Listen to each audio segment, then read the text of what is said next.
जगतसिंहपुर में जोड़े नाबालिका गणदुष्कर्म अभियोग। जगतसिंहपुर जिला सदर थाना चांदगड़ अंचल में गणदुष्कर्म नहीं अभियोग होईछि।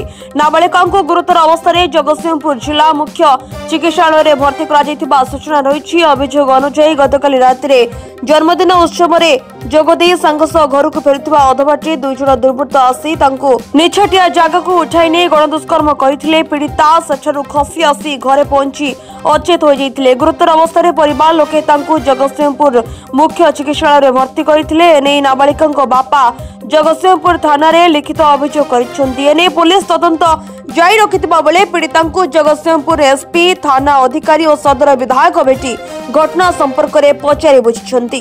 झील जाइला जन्मदिन केक काटिया भाई घर गोटे झील तक डक नेला कहला चल जा आम घर को। मो झील मन कला कहला ना जीवी नहीं ना जा आसिया आम घर ना चल जदि झील नहीं गला कहला जदि जाऊँ घर को रास्ता पट कहीं न जाऊँ ना नहीं पटे पलि आई बिल घर घर जा पलि एति कहया भितर पचर दी जन थे मो झील पार्टी बंद करदे कि झील जो दौड़ी आम पाख गला आम पाखे पहुंच झील रही चेतन नहीं।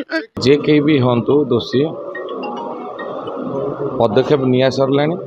एसपी महाशय सहित कथा होते पुलिस टीम बाहरी गले खूब शीघ्र धराब और दोषी जे कहीं भी होता दृष्टांतमूलक दंड पाइबे। घर पाखर झील डाकी तेणु सी भी से झील सांगसाथी एकाठी बुलंदी जहाँ जी मु खबर पाइली तेणु सांग कथार सांग पलि जहाँफल किसी अजना व्यक्ति जहाँ स्टेटमेंट आसूचे मुहरे गामुछा भिड़िकी नहीं गले तेणु ये जो दुष्कर्म होती जे कहीं भी होता आईन ता बाटर जीव और दृष्टांतमूलक दंडादेश हो।